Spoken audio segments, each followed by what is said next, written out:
Now, there are certain things that could be fulfilled before the rapture. It's possible that Israel would go back to the land before the rapture, and they did. It's possible they could start to rebuild the temple even before the rapture. We'll have to wait and see. It's possible that there could be a limited nuclear exchange of some sort before the rapture. Just because we believe in the rapture doesn't mean that we automatically get a pass and that there are not going to be any problems, challenges, or difficulties in life. No, there are many difficulties to have to face.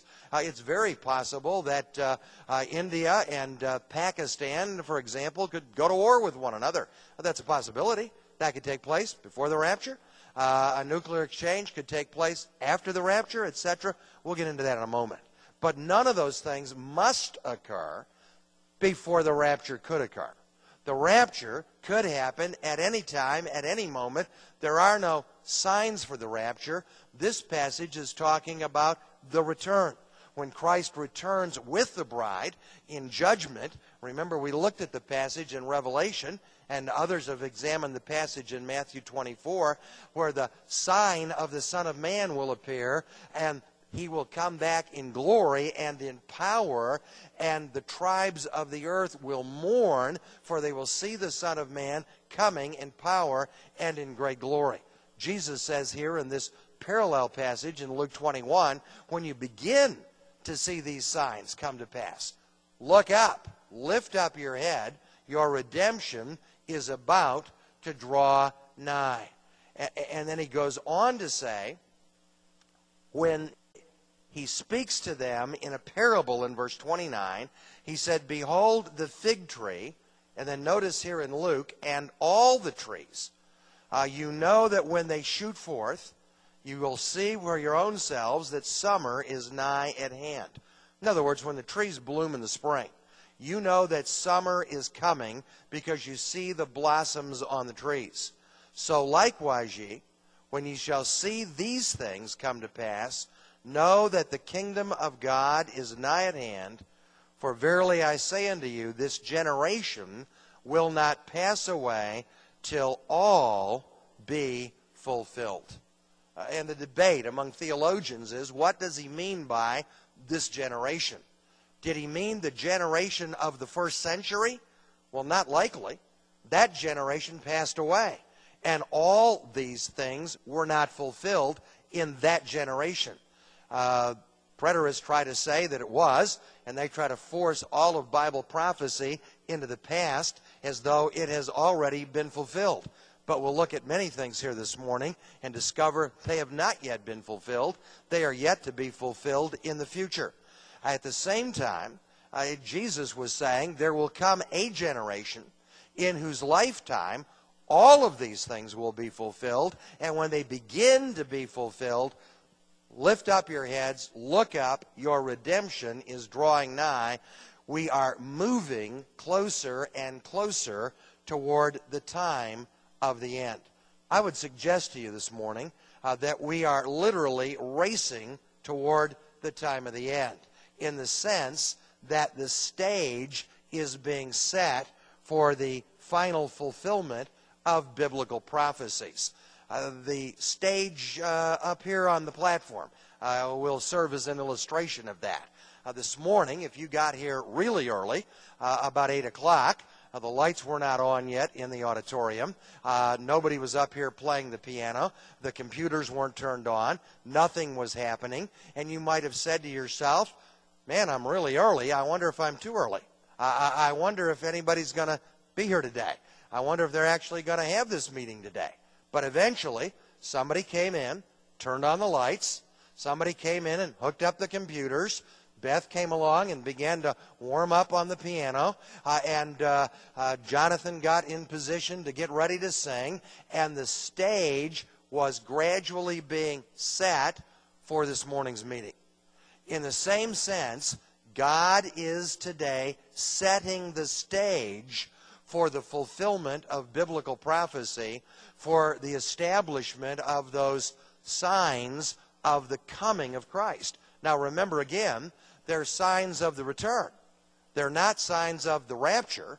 But if we're correct that the rapture will take place before the return, then if we're moving close enough to see the stage being set for the signs of the return, that ought to tell us that the rapture is even closer. For example, if you were to go to the mall in September and they were already putting up Christmas decorations in the mall, you would not only see the signs of Christmas, but Americans know Thanksgiving is coming even sooner. And here in Canada, Thanksgiving comes in October. So it's even coming sooner yet. You see the signs of Christmas, you know that Thanksgiving is coming before Christmas comes.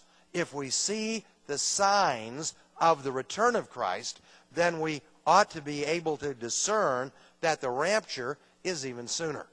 Let me suggest some things to you that I think make it clear that the stage has definitely been set. First of all, every biblical prophecy about the end times presumes that in the last days, Israel will be back in the promised land. And they have been there now for some 60 years or more.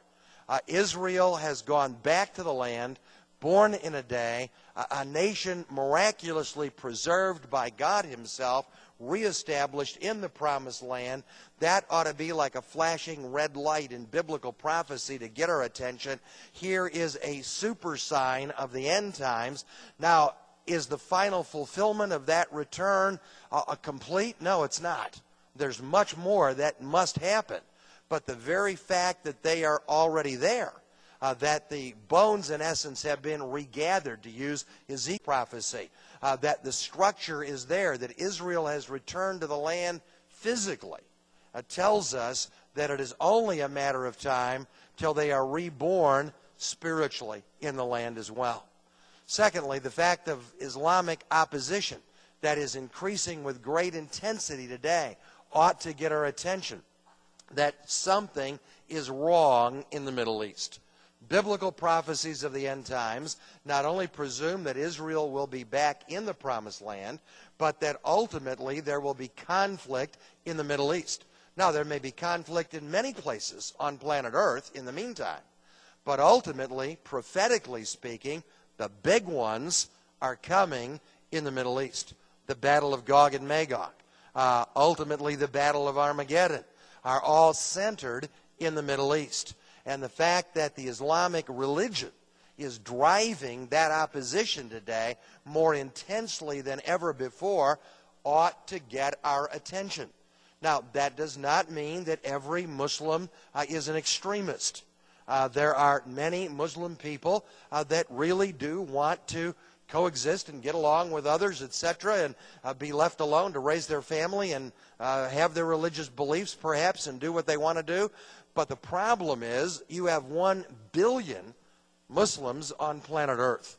Among them, there are hundreds of millions of extremist Muslims. We're not talking about just a handful of extremists. We're not talking about 5,000 or 10,000 people. We're talking about hundreds of thousands of people. In some cases, perhaps as many as 100 million people that hold extremist views that are determined to conquer the world in the name of Allah and in the name of Muhammad, the Prophet. Think of the whole Muslim religion.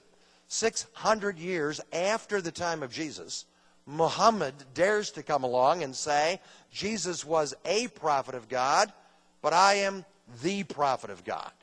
The Bible is a word from God, but the Quran is the ultimate word from God. Jesus didn't die on the cross and did not rise from the dead, but he said, but he'll come again and denounce Christianity and affirm Islam. The whole Islamic religion is a distortion and denial of the gospel of Christianity. It is, in many ways, not only a false religion, but I would submit to you that it is the world's largest cult. When you have a religion that authorizes the use of force to make a convert and the threat of death to keep a convert, that is no different than Jim Jones or David Koresh. It is merely on a much larger scale. When you can threaten people, submit or die, and then threaten them that if you ever convert to another religion, you are an apostate. We will put out a fatwa against you and have you executed. You are threatening them with death in order to keep them confined into your religion. There is no religious freedom in the Islamic world. You will be tolerated as a religious minority if you're Jewish or Christian or whatever within Islamic control. But if you dare as a Muslim convert to some other religion, you will be put to death. That kind of extremism literally threatens the world in which we live.